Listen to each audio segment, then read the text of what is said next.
Hello and welcome to the practical aspect of financial scrutiny of proposal in account। हम इससे पहले भी part one में एक चीज़ देख चुके हैं कि किस तरीके से फाइनेंशियल जो प्रपोजल्स हमारे यहाँ अ, लेखा विभाग में, रेलवे के लेखा विभाग में आते हैं, तो उनको किस तरीके से जांचा जाना चाहिए और उनको किस तरीके से परखा जाना चाहिए, किस तरीके से उनको देखभाल की जानी चाहिए कि ताकि कोई भी खर्चा या कोई भी एक्सपेंडिचर जो भविष्य में होने वाला है वो गलत ना हो जाए, वो होने वाला खर्चा जस्टिफाइड होना चाहिए। आज हम इसी कड़ी में जो है क्या कहते हैं फाइनेंशियल प्रोसीजर और अप्रूवल प्रोसेस का देखेंगे। इंडियन रेलवे ऑपरेशंस में जो कवरिंग करेंगे एचओवी, हायरिंग ऑफ व्हीकल प्रपोजल्स को देखेंगे, फर्नीचर के quotations, onboard housekeeping services agreements, contract variation आदि इसके बारे में समझने का हम आज प्रयास करेंगे। मैं राशिद अरशद कादरी, ज़रा सा सॉल्यूशन से ट्रैक ऑफ लर्निंग। मैं लगातार आपके समक्ष वीडियो लाता रहता हूं। आपसे अनुरोध है कि मेरे चैनल को सब्सक्राइब करें अगर अभी तक आपने सब्सक्राइब नहीं किया है,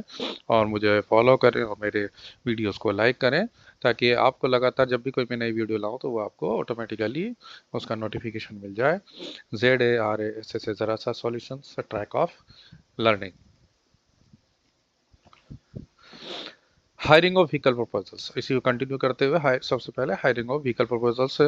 हमने पहले फर्स्ट जो वीडियो थी उसमें हमने देखा था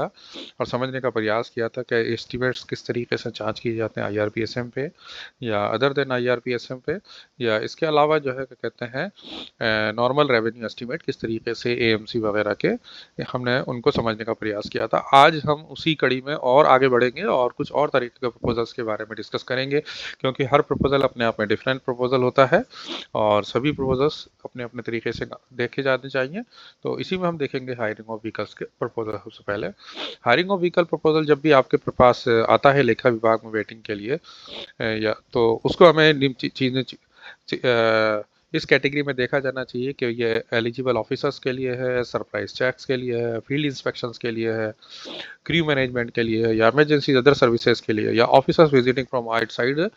for inspection to the division, उनके लिए है। इस नज़रिए से उसको देखा जाना चाहिए। इसके लिए जो गवर्निंग पावर जो होंगी कि किस तरीके से गवर्न होता है, वो हायरिंग ऑफ व्हीकल के जितने भी केसेस होते हैं वो MSOP के पार्ट सी मिसलेनियस मैटर्स में गवर्न होते हैं। लेकिन जो सैंक्शन ऑफ एस्टीमेट है जो हायरिंग ऑफ व्हीकल का है, वो MSOP के पार्ट A आइटम 2C से गवर्न होगा, जो कि रेवेन्यू को चार्ज होंगे। अगर रेवेन्यू को चार्ज नहीं है और किसी पर्टिकुलर ना क्या कहते हैं प्लान एंड एस्टीमेट का चार्ज वो है क्या कहते हैं पार्ट है, तो वो कंसर्न एस्टीमेट के साथ ही वेट हो जाता है। ठीक है। एडमिनिस्ट्रेटिव अप्रूवल इसमें जो है क्या कहते हैं हायरिंग ऑफ व्हीकल में MSOP के पार्ट C 47 आइटम 47 के अंतर्गत जो चाहिए होती है वैसे ही चाहिए होती है इसमें भी। ठीक है। जो एडमिनिस्ट्रेटिव पावर रहेगी नॉर्मली जो है डिविजन्स में DRM के पास से लाइज करती है हायरिंग ऑफ व्हीकल की पावर्स। HOV का प्रपोजल, जब भी कोई हायरिंग ऑफ व्हीकल का प्रपोजल आपके पास आता है तो उसमें एडमिनिस्ट्रेटिव अप्रूवल को देखें कि क्या MSOP के अनुसार एडमिनिस्ट्रेटिव अप्रूवल ली गई या नहीं लगी है। डिविजन्स में DRM की हो सकती है और हेडक्वार्टर्स में PHD ऑफिसर्स वगैरह की हो सकती है। डिटेल एस्टीमेट जो है क्या कहते हैं वो Indian railway staff engineering code para 703 के हिसाब से बनाया गया या नहीं बनाया गया है, टॉप शीट को प्रिपेयर किया गया या नहीं किया गया है, कि उसमें करेक्टिव को मेंशन किया गया हो, उसका लोकेशन दिखाया गया हो, फंड अवेलेबिलिटी को बताया गया हो कि रेवेन्यू को चार्जेबल है तो उसकी फंड कैसे अवेलेबल होंगे, उसके अवेलेबिलिटी ऑफ फंड्स को करंट फाइनेंशियल से चेक किया गया हो, और लाइबिलिटीज रजिस्टर जो है क्या कहते हैं उनसे वेरीफाई किया जाना चाहिए। ये कभी भी ऐसा नहीं होना चाहिए कि जो परमिशनल कॉस्ट दी गई है MSOP के पार्ट A के पैरा 2C में उससे हायर निकल जाए, तो उससे क्या होगा कि लाइबिलिटीज कम्युलेट हो जाएंगी, इकट्ठी हो जाएंगी और उनको फिर क्लियर करना मुश्किल होगा। ऑफिसर्स की एलिजिबिलिटी को देखा जाना चाहिए कि ऑफिसर्स जो है क्या कहते हैं जिनके लिए HOV प्रपोज किया गया है वो क्या एलिजिबल ऑफिसर की कैटेगरी में आते हैं, तो वो उसके लिए जोनल रेलवे से भी लोकल पॉलिसीज बनी हुई हो सकती हैं अपार्ट फ्रॉम MSOP के अलावा। इसके अलावा फील्ड ऑफिसर की अकल अगर मांगी जा रही है, जैसे फील्ड ऑफिसर्स हो सकते हैं, AENs हो सकते हैं, सीनियर सेक्शन ऑफ इंजीनियर्स हो सकते हैं, उनके लिए अगर मांगी गई तो उसका जस्टिफिकेशन आपको दिया गया है। सुपरवाइजर्स मेंटेनेंस पर्पज वगैरह के लिए डिटेल जस्टिफिकेशन दिया गया कि क्यों रिक्वायर्ड है, अर्लियर क्या अरेंजमेंट थे और उसकी वजह से क्या प्रॉब्लम आ रही थी। मतलब जो है क्या कहते हैं जो अर्लियर अरेंजमेंट है वो क्यों कंटिन्यू नहीं किए जा सकते हैं।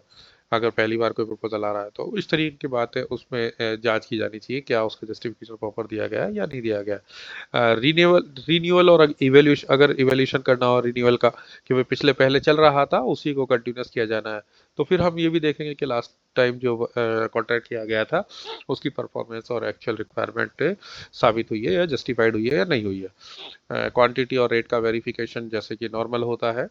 एक्चुअल नीड्स के हिसाब से क्वांटिटीज को लिया गया है और रेट जो है वो एवरेज एलआर पे बेस है या नहीं है। केस स्पेसिफिक फैक्टर्स भी देखे जाना चाहिए, any other relevant case specific factor हो सकता है कोई स्पेशल दिया गया हो, जैसे special inspection emergency cases like that, तो वो भी देखा जाना चाहिए। As per railway board directives जो है क्या कहते हैं और जनरल फाइनेंशियल जितने भी एचओवी के जितने भी टेंडर्स हैं वो भी जैम के थ्रू किए जाने चाहिए, क्योंकि सर्विसेज के टेंडर्स हैं और जैम पर अवेलेबल भी है इसलिए।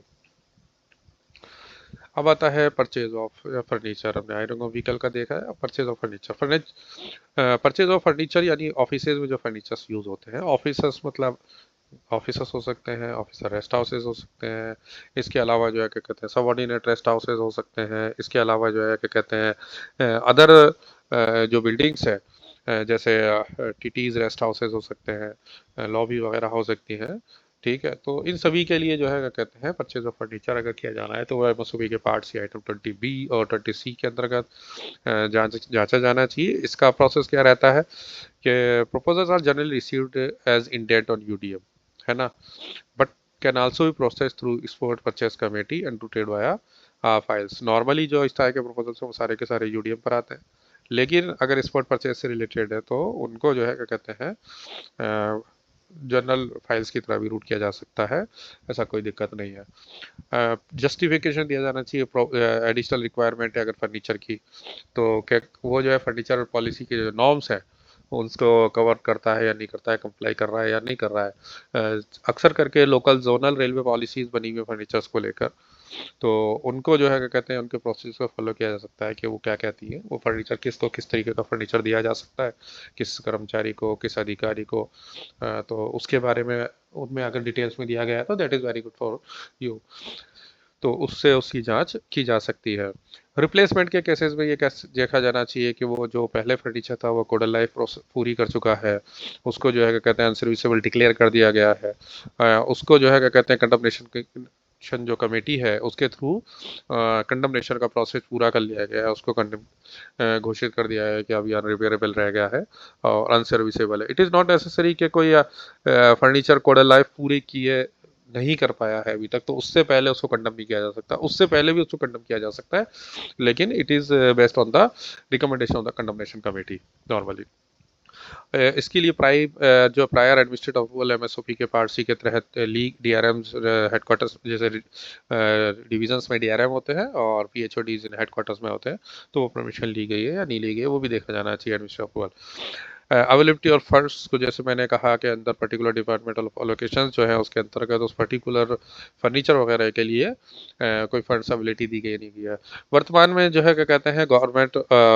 रेलवे बोर्ड का ये जोर है, रेलवे बोर्ड ये चाहता है कि सभी तरह के जो फर्नीचर परचेज है वो प्लान हेड वर्क्स में की जानी चाहिए और कंप्यूटर परचेज भी प्लान हेड वर्क में की जानी चाहिए। इवन तो लैपटॉप जो ऑफिस उसको दिए जा रहे हैं उसके बारे में भी वो ये कह रहा है कि जहाँ तक संभव प्लान हेड से परचेज किए जाने चाहिए। तो उसको भी देखा जा सकता है कि क्या किसी प्लान हेड वर्क में उनका प्रॉपरली जो है क्या कहते हैं अरेंजमेंट किया गया है या नहीं किया गया, प्रॉपरली एलोकेट किया गया अमाउंट या नहीं एलोकेट किया गया है। अगर कोई बल्क परचेज करनी है तो वो भी इसी में आ जाएगी, प्लान एंड एस्टिमेट्स में आ सकती है, तो ये सब चीज़ें उसमें देखी जानी चाहिए। बेसिकली अगर मैं आपको एक बात कहूँ तो बेसिकली होगा ये कि जितनी भी चीज़ें हम जितनी भी एस्टिमेट देख रहे हैं या जितने भी प्रपोजल्स हम देख रहे हैं उसमें नॉर्मल एक चीज़ तो हो गई कि जस्टिफिकेशन देखा जाना चाहिए और उसका फंड्स का अलोकेशन देखा जाना चाहिए कि वो किससे जस्टिफाई करता है कि क्या उसमें फंड्स अलोकेशन कहाँ से आएंगे और उसके लिए सैंक्शनिंग अथॉरिटी कौन सी होगी। अब आता है कोटेशंस। कोटेशंस एक ऐसे वर्क हैं जो कि अर्जेंट नेचर का कोई वर्क है और छोटा वर्क है, तो उसके जो है क्या कहते हैं अर्जेंटली रिक्वायर्ड है उसको तो फौरन कंप्लीट करवाना है, तो इन दैट केस जो है क्या कहते हैं हम कोटेशन कॉल करते हैं। एक बात मैं अच्छे से समझाना चाहूँगा यहाँ पर कि कोटेशन को लेके कई भ्रांतियाँ हैं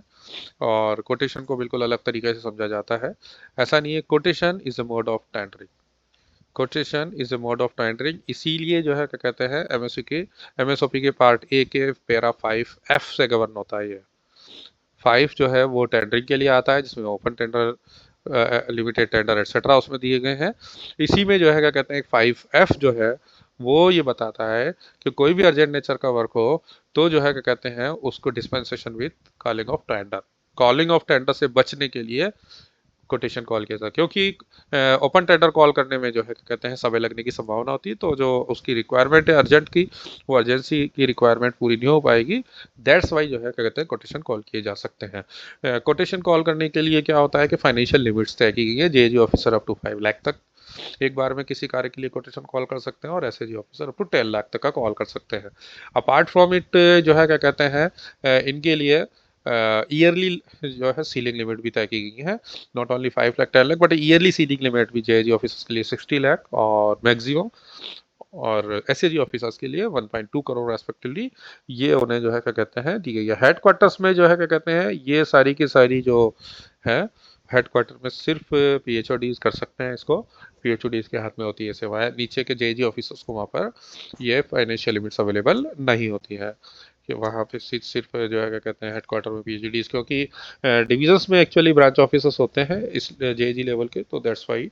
the powers are being given to the AG levels. Else, on a headquarter level, it will be remain with SAG levels and the branch officer, that is PHODs. इसमें एक चीज और मैं बताना चाहूंगा कि कोटेशन की जो पावर है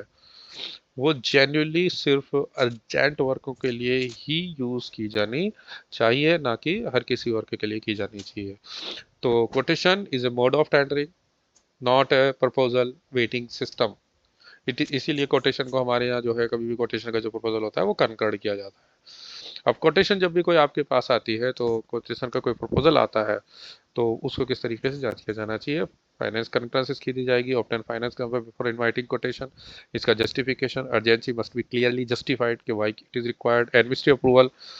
जो उसको कराने वाला अधिकारी है जेएजी ऑफिसर से वाट एवर या एसएजी ऑफिसर से, एमएसओपी का जो पार्ट है ना क्या कहते हैं उसको अप्लाई किया जाना चाहिए। ठीक है क्या कहते हैं कोई एनफोर्सिंग वर्क है, लेफ्ट ऑफ वर्क है रिक्वायर्ड पर प्रोजेक्ट कंप्लीशन के लिए, तो 5F2 में पावर्स इस टाइप के लिए काम के लिए स्पेयरिंग यूज होना चाहिए, स्पेयरिंगली एक्सरसाइज दिस फॉर स्पेयरिंगली, है ना क्या कहते हैं। Estimate provisions, ensure provision exist in the sanction estimate, अगर किसी पर्टिकुलर एस्टिमेट का पार्ट है तो उसमें प्रोविजन किया गया है, या फिर अलग से जो है क्या कहते हैं इसका डिटेल एस्टिमेट बना के सैंक्शन करवाया जाना चाहिए अगर रिक्वायर्ड है तो मोस्टली क्या होता है कि जो प्रपोजल्स हमारे यहाँ आते हैं, हमारे यहाँ प्रपोजल्स से नॉर्मली अकाउंट डिपार्टमेंट जो प्रपोजल्स आते हैं कोटेशन के, वो एज ए प्रपोजल के और एस्टिमेट दोनों चीज़ें एक साथ आती हैं, क्योंकि रेवेन्यू में 5 लाख तक कोई फॉर्मल एस्टिमेट बनाने की वेट करवाने की अलग से आवश्यकता नहीं होती, डिटेल एस्टिमेट। लेकिन अगर 5 लाख से ज़्यादा का है तो उसके लिए पहले डिटेल एस्टिमेट वेट होगा। दैट डिटेल एस्टिमेट वेट होने के बाद इस बात के लिए फाइल को मूव किया जाना चाहिए कि इसको कोटेशन के थ्रू करवाया जाना है इस कार्य को, क्योंकि इसकी अर्जेंसी ये है। अपार्ट फ्रॉम इट कई बार ऐसा भी होता है कि जो है एग्जीक्यूटिव ऑफिसर्स जो होते हैं या एग्जीक्यूटिव ऑफिसर जो है वो दोनों चीज़ें एक साथ भी भेज सकते हैं कि डिटेल एस्टिमेट भी भेजते हैं एज वेल एज उसी के साथ ये जस्टिफिकेशन देते हुए कि why the work is so urgently required, है ना क्या कहते हैं, that's why it is to be called upon as a with a quotation, it is to be executed through quotations. तो ऐसा अगर कोई होता है तो इन दैट केस भी अकाउंट्स को, क्योंकि एंड ऑफ द डे उसको गाड़ियाँ चलवानी है ना क्या कहते हैं, और ऑपरेशन और मेंटेनेंस को कायम रखना है, तो वो अपने विवेक को इस्तेमाल करते हुए इस टाइप के प्रपोजल को भी एंटरटेन चाहे तो कर सकते हैं। नो स्प्लिटिंग, ये भी देखा जाना चाहिए कि कहीं ऐसा तो नहीं है कि कोटेशन लिमिट, क्योंकि कोटेशन लिमिट जैसे हमने कहा 5 लाख और 10 लाख है, तो कोटेशन लिमिट में लाने के लिए किसी भी कार्य को ऐसा तो नहीं हुआ है कि जो है कहते हैं ऑफिसर कंसर्न ने वर्क को स्प्लिट कर दिया है, छोटा कर दिया है, ये भी देखा जाना चाहिए। Rate reasonableness, objectively verify rate reasonableness, what ever वो अर्लियर मैं पहले भी कह चुका हूँ, किसी भी एस्टिमेट और प्रपोजल्स के लिए रेट रीजनेबिलिटी को चेक किया जाना जरूरी है कि उस प्रपोजल्स के लिए जो रेट ली गई है वो रीजनेबल है या नहीं है। इसके अलावा अप्रोप्रिएट आइटम, फैंसी आइटम्स तो नहीं है, नॉन एसेंशियल और फैंसी आइटम्स तो नहीं है, ये देखा जाना चाहिए कि बोले जो है कहते हैं पर्दे खरीदे जा रहे हैं, फर्नीचर खरीदा जा रहा है, लाइक दैट, ऐसा नहीं होना चाहिए। मल्टीपल वेंडर्स से कोटेशन इनवाइट की जानी चाहिए, कम से कम 3 वेल एक्सपीरियंस कॉन्ट्रैक्टर एजेंसी होनी चाहिए। ये ज़रूरी नहीं कि वो अप्रूव लिस्ट ऑफ कॉन्ट्रैक्टर से हो, बट कैसी भी हो सकती है, मिनिमम कम से कम 3 होनी चाहिए। तो दैट मीन्स ये हो गया कि पब्लिसिटी जो है उसकी दी जानी चाहिए। जो नोटिस होता है इनवाइटिंग कोटेशन, उसकी वाइड पब्लिसिटी की जानी चाहिए, यानी लोगों को बताया जाना चाहिए उसके बारे में, यानी बोर्ड वगैरह पे लगा के। It is not to be done through newspaper, but it is to be done properly. Firm verification, verify की जेन्युइननेस है फर्म, या वो फिक्शियस कोटेशंस तो नहीं है। इसका एक रजिस्टर कोटेशन रजिस्टर का एक रजिस्टर मेंटेन किया जाना चाहिए, ताकि पता चल सके कि पर्टिकुलर जो है क्या कहते हैं अधिकारी के अगेंस्ट में कितना खर्चा अभी तक किया जा रहा है। और इसको हमेशा एसोसिएट फाइनेंस जो भी होता है, जब कंकरेंस ली जाती है उसके साथ भेजा जाना चाहिए, ताकि लेखा विभाग भी इस चीज़ को जांच सके, या फाइनेंस भी इस बात को जांच सके कि उस पर्टिकुलर अधिकारी का अभी भी क्या जो है क्या कहते हैं सीलिंग लिमिट, जो ईयरली सीलिंग लिमिट है वो बकाया है या नहीं है। Notice period, minimum notice period जो है क्या कहते हैं 7 डेज का होना चाहिए एनआई की उसके लिए। लेकिन इसको जो है क्या कहते हैं कोई इमरजेंसी की ज़रूरत हो, इमरजेंसी हो, तो इसको रिड्यूस किया जा सकता है एक्सेप्टिंग अथॉरिटी की अप्रूवल के साथ। इमरजेंसी के केसेस में फॉर एग्जांपल जो है क्या कहते हैं डीरेलमेंट हो गया तो रीरेलमेंट के लिए करना है काम कोई, इसी तरीके से कोई ब्रीचेज हो गए तो तब आपको इसकी आवश्यकता हो, तो इन दैट केस इसको कम भी किया जा सकता है। कम मीन्स बहुत कम किया जा सकता है, इसके लिए कोई वो नहीं है क्या कहते हैं कम से कम 3 दिन होना चाहिए, कम से कम 2 दिन होना चाहिए। It may be 1 day also, 24 hours में भी सफिशिएंटली। और अब इससे लेस भी अगर चाहे तो इमीडिएट कॉल कोटेशन भी किए जा सकेंगे। लेकिन मेरा मानना ये है कि मिनिमम 7 दिन किया जाना चाहिए, लेकिन एक्सीजेंसीज के क्या इमरजेंसी के केसेस में इसको कम किया जा सकता है। रेलवे बोर्ड के जितने भी लेटर्स हैं इस संदर्भ में उनको फॉलो किया जाना चाहिए, इसका प्रॉपर डॉक्यूमेंटेशन किया जाना चाहिए। और जब कोटेशन कॉल कर ली जाएगी, जब कोटेशन कॉल कर ली जाएगी और ऑफर रिसीव्ड हो जाएंगे, तो उसका एक कंपेरेटिव और ब्रीफ नोट बनाया जाएगा, और उसको फाइनेंस से वेट कराना होगा। दैट मीन्स कोटेशन का प्रपोजल आपके पास 2 बार आएगा अकाउंट्स में। एक बार तो पहले आएगा जब कोटेशन कॉल करनी है, उससे पहले आपसे पूछा जाएगा, उसकी सहमति ली जाएगी कि इट इज़ वर्क ऑफ क्या कहते हैं urgent nature and it is required to be done on the basis of calling of quotation. एक तो इसके लिए आएगा, दूसरा जब कोटेशन कॉल कर लेंगे और बिड्स रिसीव हो जाएंगी और लिफाफे खोल लिए जाएंगे और उसके बाद एक कंपेरेटिव ब्रीफ नोट बना लिया जाएगा, तो वो भी आपके पास मैनुअल मोड होने की वजह से वेटिंग के लिए आएगा, फाइनेंस वेटिंग के लिए आपके पास आएगा। तो दूसरा ये भी डॉक्यूमेंटेशन आपके पास आएगा, ये हमेशा ही ध्यान रखने की ज़रूरत है। तो दैट वाज द कोटेशन। और now we move on the OBHS, on board housekeeping services. On board housekeeping services सभी लोग जानते हैं कि जो ट्रेनें हमारे यहाँ चल रही है, तो उन रेलवेज में क्लीनिंग का जो काम होता है ऑन द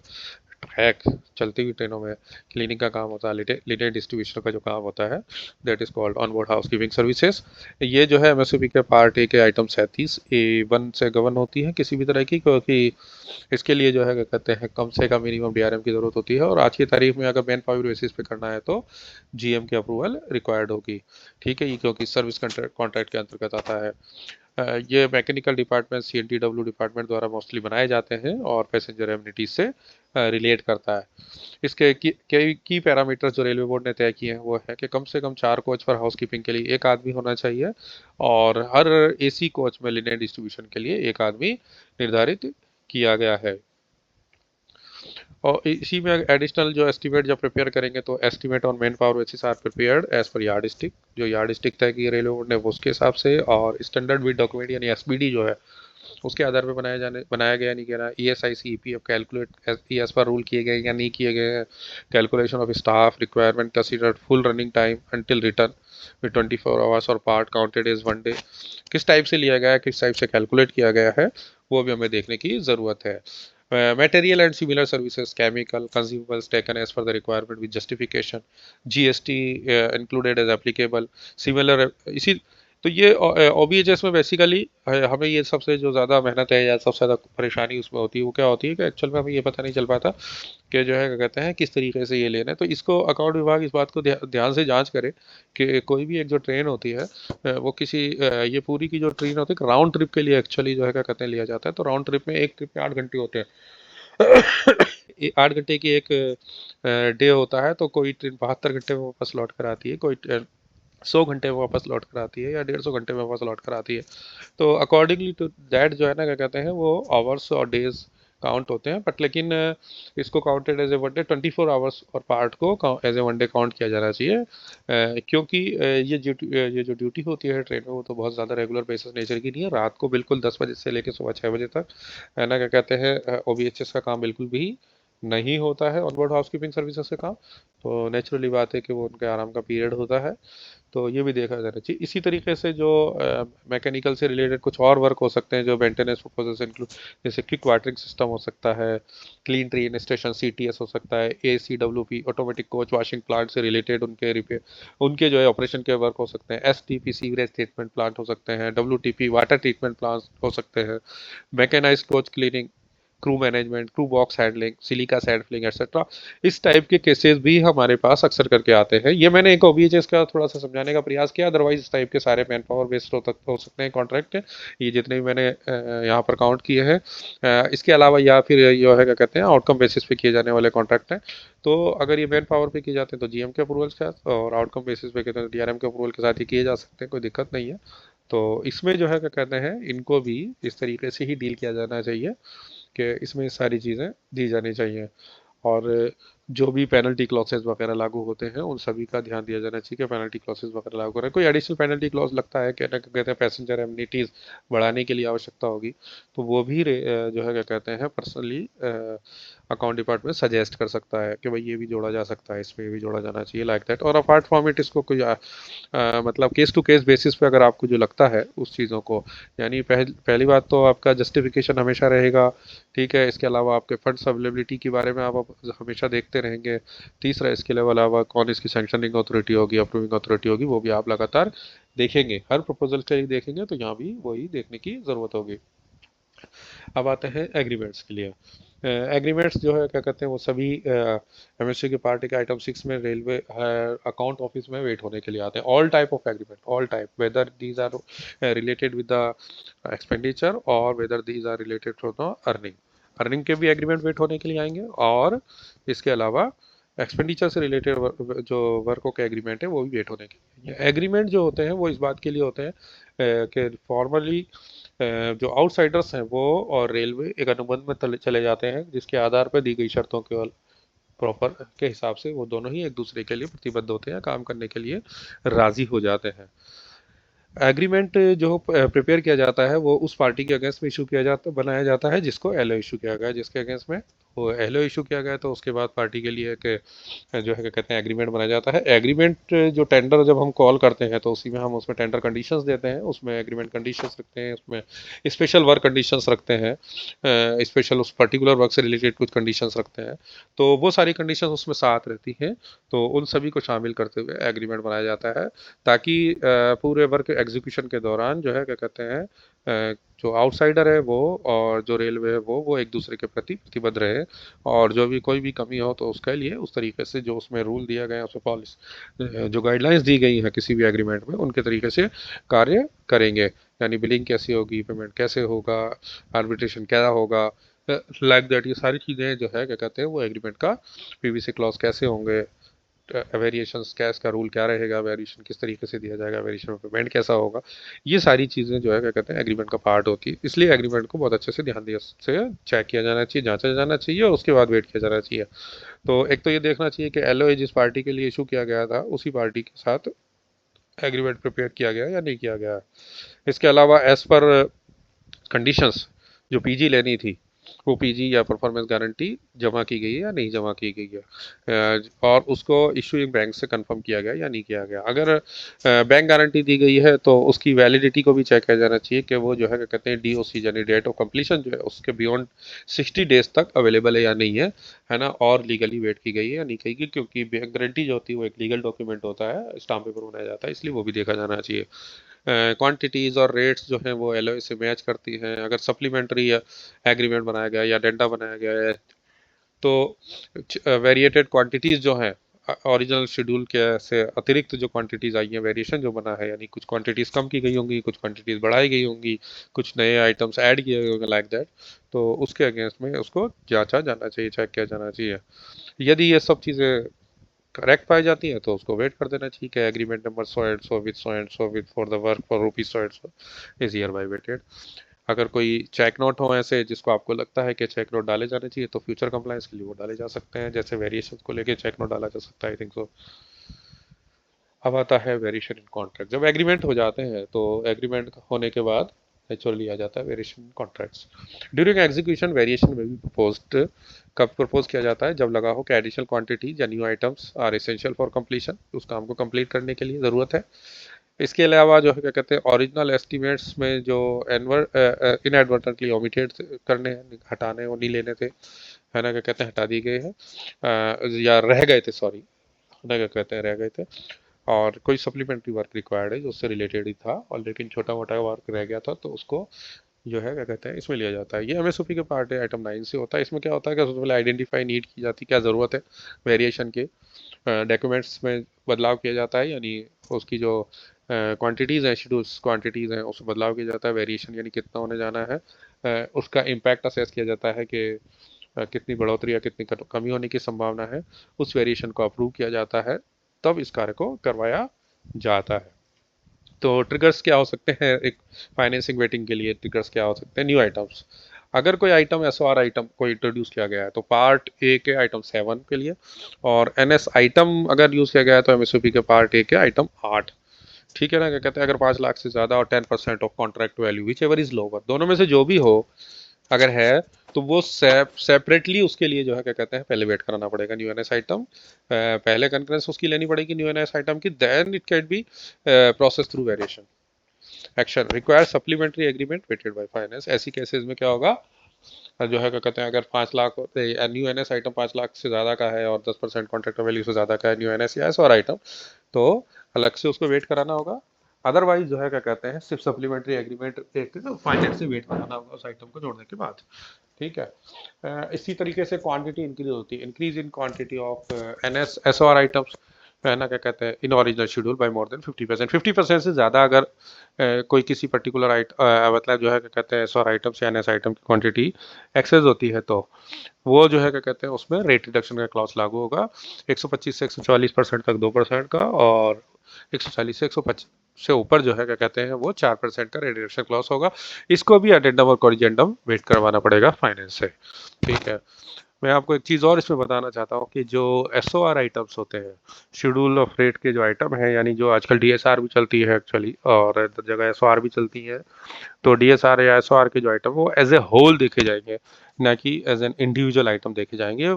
क्योंकि उनकी जो रेट्स होती हैं वो एज ए होल उठाई जाती हैं, एज ए जो है क्या कहते हैं उनके लिए जो फिक्स रेट दी गई तो फिक्स रेट उठाई जाती है, इसलिए उनको एज ए होल देखा जाना चाहिए। जबकि जो नॉन शेड्यूल आइटम है यानी एनएस आइटम्स हैं उनको इंडिविजुअल आइटम के तौर पर देखा जाना चाहिए, उनको देख इंडिविजुअल तौर पर देखा जाएगा। 2% 4% का रेट रिडक्शन एनएस आइटम में होगा तो इंडिविजुअल होगा, जबकि एसओआर में होगा तो एज ए होल होगा। सपोज कीजिए एसओआर में 20 आइटम है, 4 आइटम ऐसे हो सकते हैं जिनमें 80%, 70% और 50% का वेरिएशन किया गया है, 50% से ऊपर का वेरिएशन लिया गया है या उससे कुछ कम लिया गया है, बट लेकिन जो है क्या कहते हैं एज ए होल अगर हम जाएं, अगर एसओआर का एज ए होल शुड पूरा देखें अगर ग्रॉस में, तो उसके अमाउंट में जो है क्या कहते हैं वो 25% से ज़्यादा नहीं गया है तो हमें 2% और 4% का रेट रिडक्शन क्लॉज नहीं मिलेगा या नहीं देना है उसमें, या नहीं लिया जाएगा। फिर आता है क्वांटिटी डिक्रीज के बारे में। अगर क्वांटिटी डिक्रीज होती है 25% से ज़्यादा किसी कोई आइटम की, है ना, S R as a whole ही होगी और एनएस में सिंगल इंडिविजुअल आइटम्स की होगी, तो उसमें भी अडेंडम और कोजेंडम वेट होगा, है ना क्या कहते हैं फाइनेंस से। और लेकिन इसमें एक चीज़ और होगी कि वो एसएजी की प्रायर अप्रूवल और ज़रूरत होगी कि एसएजी अप्रूव करेगा उसको कि हाँ भाई इसको किया जा सकता है, ताकि ये जस्टिफाई हो जाए कि इसको कम करने से जो स्कोप ऑफ वर्क है उसमें कोई डिफरेंसेस नहीं आएंगे, यानी काम में कोई दिक्कत नहीं होगी। इसलिए वेरिएशन में जनरल कंडीशंस क्या रहती हैं एडमिनिस्ट्रेटिव अप्रूवल? सबसे पहले जो है क्या कहते हैं ऑल वेरिएशन को प्रायर एडमिनिस्ट्रेटिव होगा। प्रायर एडमिनिस्ट्रेटिव अप्रूवल किसकी होगी? जो उसकी एक्सेप्टिंग अथॉरिटी है, यानी जो भी एसएजी ऑफिसर हो सकता है लाइक दैट, तो वो उसको अप्रूवल करेगा। दैट डिटेल जस्टिफिकेशन कि उसको जो है क्या कहते हैं इसको क्यों नहीं मतलब है एस्केप किया जा सकता, क्यों नहीं छोड़ा जा सकता, इस काम को क्यों कराना आवश्यक है, तो उसका जस्टिफिकेशन दिया जाएगा, नहीं डिटेल रीजन दिया जाएगा। ऐसा नहीं होना चाहिए कि लिख दिया जाए एज पर साइट रिक्वायरमेंट। अक्सर देखने में आता है कि बहुत सारा जो है क्या कहते हैं वेरिएशंस मांगते हैं और उसमें लिख देते हैं एज पर साइट रिक्वायरमेंट, है ना क्या कहते हैं, ये ऐसी जनरिक टर्म जो है उसको अवॉइड किया जाना चाहिए एज पर साइट रिक्वायरमेंट। हाँ, मेरा मानना यह है पर्सनली, अगर मैं कहूँ तो कि हाँ, अगर किसी वेरिएशन जो आता है वो किसी आइटम में कोई 1-8% का आता है, 1-2% का, तो नेचुरली बात है 1-2% एस्टिमेट जो है वो बहुत एक्यूरेटली नहीं किए जा सकते, है ना, क्या कहते हैं, कंडीशंस के हिसाब से थोड़ा बहुत ऊपर नीचे होने की संभावना हमेशा बनी रहती है। तो 1-2% तो अगर देखा जाएगा तो एज पर साइट रिक्वायरमेंट हो सकता है, लेकिन 50%, 40%, 30%, दैट मीन्स स्कोप जो है उस वर्क का बढ़ गया है। तो इसलिए जो है क्या कहते हैं, ये एज पर साइट रिक्वायरमेंट नहीं चलेगा, डिटेल रीजन स्टेट किया जाना चाहिए। इसका एक्सप्लेनेशन दिया जाना चाहिए कि भाई ओरिजिनल एस्टीमेट में इसको इंक्लूड क्यों नहीं किया गया था, मतलब क्यों रह गया था इसको ओरिजिनल एस्टीमेट, जबकि ये वर्क का पार्ट था तो ओरिजिनल एस्टीमेट में किया जाना चाहिए था, तो ओरिजिनल एस्टीमेट में क्यों नहीं किया गया था इसका, तो वो भी जस्टिफिकेशन लिया जाना चाहिए। Calculations, rate reductions, match contract condition, ये सारी कैलकुलेशंस को चेक किया जाना चाहिए और अच्छे से जांच की जानी चाहिए कि कैलकुलेशन में कोई गड़बड़ तो नहीं है। कई बार कैलकुलेशन मिस्टेक्स होने की संभावना हो सकती है। इवन दो IRWC में भी क्या होता है कि जो रेट रिडक्शन क्लॉज लागू होता है वो मैनुअली भरना पड़ता है, उससे फीड करना पड़ता है, तो वो वेरिएशन के जितने भी आइटम है वो ऑटो जनरेटेड आइटम्स नहीं है IRWC पर भी, वो एक्चुअली मैनुअली फीड होते हैं अमाउंट उनके, तो इसीलिए उनका भी जो है क्या कहते हैं जांच करने की आवश्यकता है कि कहीं उसमें कोई गलती तो नहीं हो गई है। तो नॉर्मली अगर जहाँ पर आइटम सिर्फ मतलब जहाँ रेट रिडक्शन क्लॉज लागू नहीं हो रहा है तो वहाँ तो कोई दिक्कत नहीं होती है, IRWC से ऑटो कैलकुलेट हो जाता है, बट लेकिन जहाँ रेट रिडक्शन लागू हो रहा है तो वहाँ आपको रेट रिडक्शन का अमाउंट डालना पड़ता है, दैट्स वाई, इसलिए भी ये ज़रूरत होती है कि चेक करने की वेरिएशन के समय पे। Acceptance process, variation requires acceptance by the tender accepting authority after finance conference, finance conference के बाद उसको टेंडर एक्सेप्ट करवाना होता है, यानी वर्क वेरिएशन एक्सेप्ट करवाना होता है, तो वो एक्सेप्टिंग अथॉरिटी के उसमें आता है। कई बार इसमें क्वेश्चन अक्सर करके रेज होता है कि सपोज कीजिए कि अगर वेरिएशन की वजह से, किसी वेरिएशन की वजह से टेंडर एक्सेप्टिंग अथॉरिटी चेंज हो जाती है, फॉर एग्जांपल कहीं पहले टेंडर एक्सेप्टिंग अथॉरिटी JAG थी, बट लेकिन जैसे ही उसमें वेरिएशन लिया तो वेरिएशन लेने की वजह से वो अमाउंट बढ़ गया और अमाउंट बढ़ने की वजह से अब टेंडर एक्सेप्टिंग अथॉरिटी SAG हो गई। तो ऐसे केसेस में क्या किया जाना चाहिए, क्योंकि इनके लिए कहीं स्पेशली डिफाइन नहीं किया गया है MSOP में, तो ऐसे केसेस में मेरा मानना है कि वो सारे के सारे ऐसे केसेस जहां पर टेंडर एक्सेप्टिंग अथॉरिटी किसी वेरिएशन की वजह से बदल रही है, वहाँ सारे वो जो है क्या कहते हैं बदली हुई एक्सेप्टिंग अथॉरिटी को भेजे जाने चाहिए, यानी SAG ऑफिसर्स अगर है तो SAG ऑफिसर्स, या DRM है तो DRM को भेजा जाना चाहिए, यानी हायर ऑफिशियल्स को भेजा जाना चाहिए, ना कि लोअर ऑफिशियल्स के पे ही उसको ख़त्म कर दिया जाए, मेरा ये मानना है। तो उसको भी इसी तरीके से आप लोग भी, मैं आपको एडवाइस यही करूँगा कि उसको इसी तरीके से देखा जाना चाहिए कि टेंडर एक्सेप्टिंग अथॉरिटी अगर किसी वेरिएशन की वजह से बदल गई है तो हायर ऑफिशियल्स के बाद पास ही वेरिएशन को एक्सेप्ट कराने के लिए भेजा जाना चाहिए। इसके अलावा जो है क्या कहते हैं, ये तो वेरिएशन की प्रोसेस की जांच की गई, चेक की गई, सब कुछ किया गया, लेकिन इसके साथ साथ कुछ और चीज़ें भी होती हैं कि एस्टिमेट रिवीजन, जब भी कॉन्ट्रैक्ट में कोई वेरिएशन आता है तो variation is always due to quantity, variation is always due to revision of quantity, whether increase side or whether decrease, both are side। तो दोनों ही केसेस में क्या होगा, रिवीजन किया जाना चाहिए एस्टीमेट का, revise the estimate accordingly MSOP part A item 3 के हिसाब से इसको रिवाइज किया जाना चाहिए। MSOP बिल्कुल क्लियर कट कहती है, जो 9 है पार्टी का, जो आइटम 9 है वो क्लियर कहता है कि भाई जो है क्या कहते हैं एस्टीमेट को रिवाइज करोगे इसके हिसाब से, MSOP के हिसाब से। एग्जीक्यूशन टू अवॉइड फेटे अप्लाई, ये एक चीज़ और है कि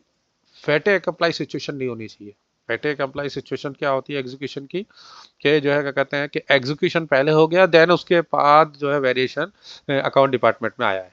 ये फेटे अप्लाई सिचुएशन होगी कि जहां पर अब अकाउंट्स क्या स्क्रूटनी करेगा, अब अकाउंट के पास स्क्रूटनी के लिए कुछ खास है ही नहीं, अब तो कुछ पूछ नहीं सकता, कुछ जांच नहीं सकता, क्योंकि काम तो हो गया। अब काम हो गया तो उससे पहले उसमें क्या है, अब काम हो गया तो इसका अब तो सिर्फ पैसे देने बाकी रह गए, तो पेमेंट करने के लिए अब तो ये वेरिएशन को अप्रूव कराना आवश्यक हो गया है। तो ये फेटे अप्लाई सिचुएशन नहीं आए एग्जीक्यूशन के, इसको अवॉइड किया जाना चाहिए। इसीलिए जो है क्या कहते हैं बिफोर एग्जीक्यूशन जो है ऑल द वेरिएशन वेटिंग और कंकरेंस के लिए अकाउंट्स में पहले रिसीव होने चाहिए, वर्क एग्जीक्यूशन से पहले रिसीव होने चाहिए फेटे अप्लाई की सिचुएशन, ताकि ना आए। Okay, estimate revision due to variation are dealt with under the part MSOP part item 2, जैसे मैंने बताया। Finance officers as a financial advice should proactively guide executive during vetting, जब भी कोई वेटिंग करते हैं, जैसे सपोज कीजिए एग्रीमेंट वेटिंग किया, तो एग्रीमेंट वेटिंग के समय ये लिखे कि भाई अगर है ना क्या कहते हैं, if any variation is required future in the during the execution of the work, if any variation is required, then it must be ensured that it should be, है ना, क्या कहते हैं, get concurred before the execution of work. All variation must be properly documented and approved before implementation to maintain financial propriety and transparency in railway operation. ये हमेशा याद रखने की आवश्यकता है. आप और हम जितने भी लोग अकाउंट्स विभाग में काम करते हैं वो सभी, जितने भी लोग एग्जीक्यूटिव ऑफिसेज में काम करते हैं वो सभी, हम सभी जो है क्या कहते हैं रेलवे की बेहतरी के लिए काम करते हैं. हमारा काम है रेलवे को प्रॉपरली ऑपरेट करना, रेलवे के सभी असेट्स को प्रॉपरली मेंटेन करना और रेलवे को एफिशिएंटली ट्रेन्स को चलाना और मैक्सिमम कंज्यूमर सेटिस्फेक्शन के साथ चलाना. इसलिए यह हमें ज़रूरी है कि हम अपने कार्य में ट्रांसपेरेंसी रखते हुए और जो है क्या कहते हैं अपनी जो है क्या कहते हैं जो पावर्स हैं उनको प्रॉपरली यूज़ करें और जो है क्या कहते हैं काम को उसी तरीके से करें. और कैनन्स ऑफ फाइनेंशियल प्रॉपर्टी, सभी तरह के प्रपोजल्स में कैनन्स ऑफ फाइनेंशियल प्रॉपर्टी को ध्यान रखें. चाहे हम वेरिएशन कर रहे हों, चाहे हम कोटेशंस कर रहे हों, चाहे हम हायरिंग ऑफ व्हीकल कर रहे हों, चाहे हम फर्नीचर खरीद रहे हों, चाहे कोई और प्रपोजल्स कर रहे हों, तो ये सारी चीज़ें हमें ध्यान रखनी चाहिए. आपको मेरी वीडियो कैसी लगी, आप कृपया अपने कमेंट बॉक्स में बताएं और मुझे कमेंट्स करें. ना क्या कहते हैं आपने मेरे वीडियो को देखा, मुझे उम्मीद है कि अच्छा लगा होगा. हमने जो है क्या कहते हैं इसमें काफ़ी प्रकरणों को समझने का प्रयास किया है. अगर ज़रूरत होगी या मेरे को जैसे भी, है ना क्या कहते हैं, लोगों के कमेंट्स मिलेंगे तो इससे आगे और वीडियो में बनाऊंगा, कुछ और प्रपोजल्स को लेकर आपके सामने हाजिर हो सकता हूँ. तो काइंडली फॉलो मी ज़रा सा सॉल्यूशन ZARASS ज़रा सा सॉल्यूशन ट्रैक ऑफ लर्निंग. मेरी वीडियो देखने के लिए थैंक यू, धन्यवाद.